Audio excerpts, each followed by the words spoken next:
Hello guys. आज हम लोग पढ़ेंगे story a question of trust. यह स्टोरी विक्टर कैनिंग द्वारा लिखी गई है।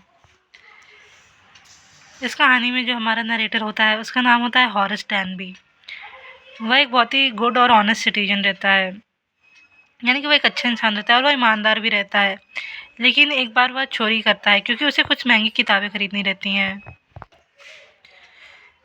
एक साल वो प्लान बनाता है कि वह चोरी करेगा एक बड़े से घर में, और वहाँ से जितने भी पैसे हैं वो चुरा कर निकल जाएगा।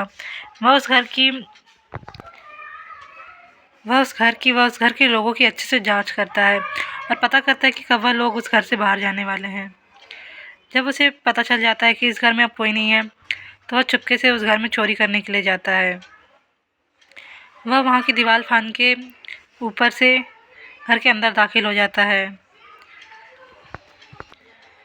लेकिन वह जैसे ही अंदर जाता है, वहाँ के बगीचे में कुछ फूल रखे होते हैं जिससे उसे एलर्जी होती है और उसे छींकें आने लगती है। उसकी आवाज़ सुनकर घर से एक यंग लेडी उसके सामने आती है। यह देखकर वह डर जाता है। उसे तो लगा था कि उस घर में कोई नहीं है, मगर तभी उसे लगता है कि उस घर में कोई लेडी है जो अभी भी वहाँ पे रुकी हुई है। उसे देखकर वह सरप्राइज हो जाता है और फिर उसे कन्विंस करने की कोशिश करता है कि वह कोई चोर नहीं है, उसे बस बुक चुराने के लिए कुछ पैसों की ज़रूरत थी। उसे बुक खरीदने के लिए कुछ पैसों की ज़रूरत रहती है, इसलिए वह आया था।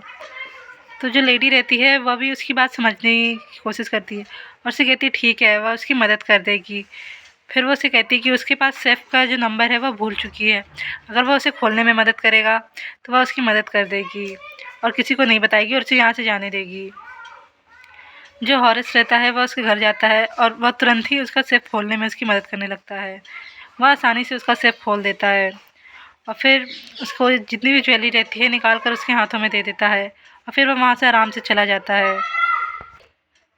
तीसरे दिन उसके घर पे पुलिस आती है और उसे गिरफ्तार करके ले जाती है और कहती है कि सेफ पे चारों तरफ उसकी ही उंगलियों के निशान पाए गए हैं। तब उसे रियलाइज़ होता है कि उसे बेवकूफ़ बनाया गया है।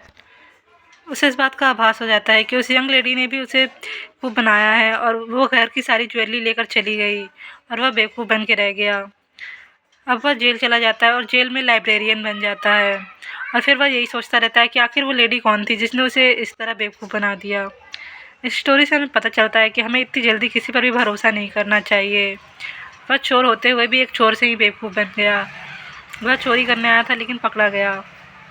इसीलिए हमें किसी पर भी इतनी जल्दी भरोसा नहीं करना चाहिए। धन्यवाद।